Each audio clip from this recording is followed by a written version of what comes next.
வணக்கம் நண்பர்களே.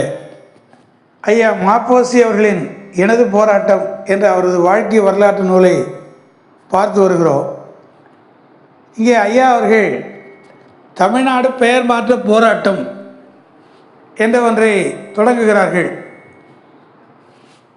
1960 சென்னை ராஜ்யம் என்ற பெயரில் தான் தமிழ்நாடு அழைக்கப்பட்டது.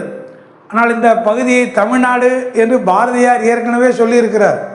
கல்வி சிறந்த தமிழ்நாடு, உயர் கம்பன் பிறந்த தமிழ்நாடு என்றெல்லாம்.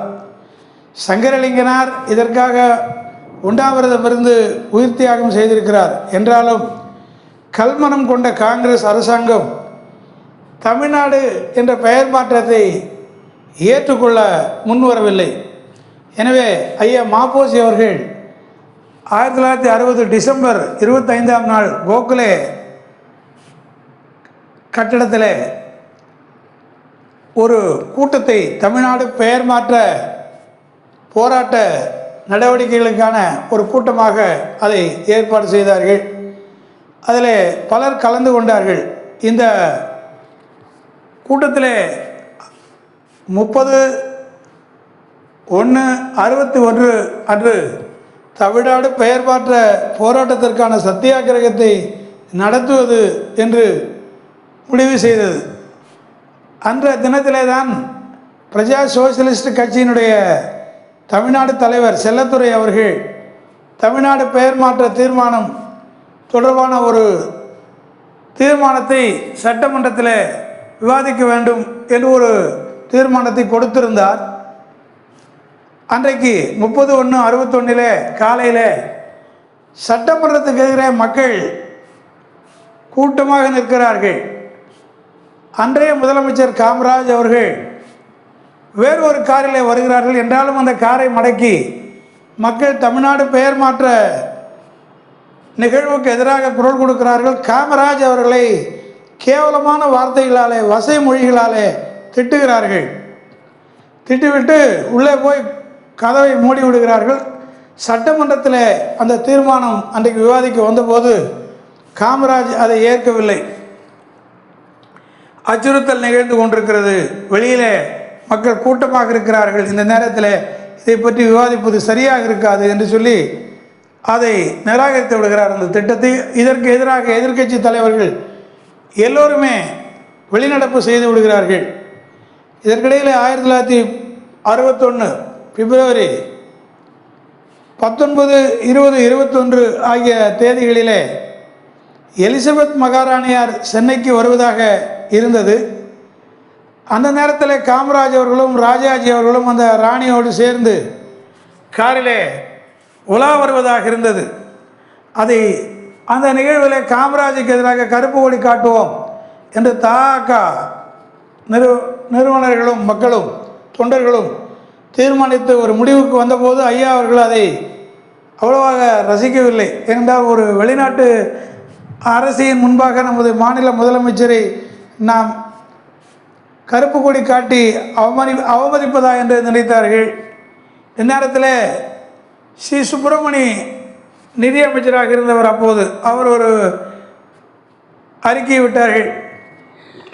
இந்த தீர்மானத்தை 23ஆம் தேதி விவாதிக்கலாம் என்று இருக்கிறது தமிழ்நாடு அரசு என்று சொன்னார்கள். எனவே ஐயா அவர்கள் மாப்போசி அவர்கள் சரி, எப்படியும் தீர்மானத்தில் ஒரு நல்ல திருப்பம் ஏற்படும் என்று தனது போராட்டத்தை ஏற்கனவே தாம் நினைத்திருந்தபடி கைவிட்டு விட்டார்கள்.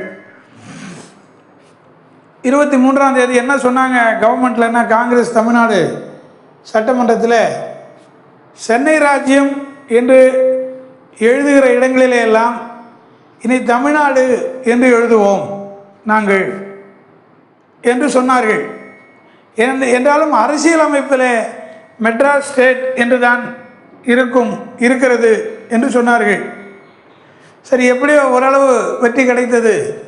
இங்கே எழுதுகிற போதாவது தமிழ்நாடு என்று எழுதுவார்களே என்று ஐயா மாப்போசி அவர்கள் இசைவு தெரிவித்தார்கள். ஆனால் அந்த அரசியலமைப்பில் இருப்பதையும் மாற்றி தமிழ்நாடு என்ற தனி தீர்மானத்தை தமிழ்நாடு சட்டமன்றத்தில் அண்ணா அவர்கள் ஆட்சி பொறுப்பை ஏற்ற உடனே அறிவித்து அதை தமிழ்நாடு என்று மாற்றினார்கள். ஓரளவு ஐயா மாப்போசி அவர்கள் தமிழ்நாடு என்ற பெயர் மாற்றத்திற்கு முயன்றார்கள் என்றாலும் அதை முழுமையாக செய்து காட்டியது திராவிட முன்னேற்றக் கழகம் என்பதை நண்பர்கள் தெரிந்து கொள்ள வேண்டும். எதையுமே முழுமையாக செய்ய முடியும் என்று சொன்னால் அதை திராவிட முன்னேற்றக் கழகத்தால் தான் முடியும் என்பது என்னுடைய கருத்து. இதற்கிடையில் 62 தேர்தல் வந்து விடுகிறது. அப்படி வருகின்ற பொழுது ஐயா அவர்கள் இல்லை, இந்த தமிழ்நாடு பெயர் மாற்ற தீர்மானத்தை இன்னும் அதிகமாக வற்புறுத்தி அரசியலமைப்பிலும் நீங்கள் இது கொண்டு வர வேண்டும் என்று சொன்னால் அது பிரிவினை கோரிக்கொண்டிருக்கிற திமுக போன்ற சக்திகளுக்கு உத்வேகம் தந்துவிடும் என்பதனாலே அப்படி செய்யாமல் சொல்லாமல் சரி ஏதோ ஒரு அளவு பெயர் மாற்றம் இருக்கிறதே என்று ஒரு திருப்தி அடைந்து கொண்டார்கள். அந்த தேர்தலில் ஐயா அவர்கள் காங்கிரஸை ஆதரித்தார்கள். உண்மையாகவே அது ஒரு வருத்தமான செய்தி. ஒரு வரலாற்று மாணவன் என்கிற முறையில் தன்னுடைய கோரிக்கைகள் நிறைவேறாத நிலையிலேயும் என்றைக்கோ தான் உறுப்பினராக இருந்த காங்கிரஸ் கட்சிக்கு வலிய போய் ஆதரவு கொடுத்தது ஐயாவுடைய புகழுக்கு அவ்வளவு சிறப்பானதில்லை என்பது என்னுடைய தாழ்மையான கருத்து. என்றாலும் அவர்கள் ஆதரவு கொடுத்தார்கள். 62 தேர்தலில் ஒன்று 51 திராவிடர் இயக்க எதிர்ப்பு மாநாட்டை 24-25 நடத்தியது. ரெண்டாவது இந்த 62 தேர்தலில் நடுநிலையாவது வகித்திருக்கலாம், அதுவும் செய்யாமல் காங்கிரஸை ஆதரித்தது என்பதெல்லாம் தமிழர்களை பலவீனப்படுத்தும் நடவடிக்கைகளாகத்தான் நான் பார்க்கிறேன். என்றாலும் திமுக தமிழ்நாடு பெயர் மாற்றத்திற்கு கடுமையாக பாடுபட்டு அதை 68 தீர்மானத்தினாலேயும் நிறைவேற்றியது. இதற்கிடையில் இலங்கை தமிழர்கள் உரிமைகளுக்காக போராடி கொண்டிருந்தார்கள். அந்த போராட்டத்தை ஐயா அவர்கள் ஆதரித்தார்கள். 61 ஏப்ரல் 25 சென்னையிலே அனைத்து கட்சி கூட்டத்தையும் கூட்டி இலங்கை தமிழர்களுக்கு ஆதரவாக தீர்மானத்தை கொண்டு வந்தார்கள். அதை எல்லாரும் ஆதரித்தார்கள், கம்யூனிஸ்டுகள் உட்பட. ஆனால் மறுநாளே கம்யூனிஸ்டுகள் அந்த தீர்மானத்தில் இருந்து நாங்கள் விலகிக் கொள்கிறோம் என்று சொன்னார்கள்.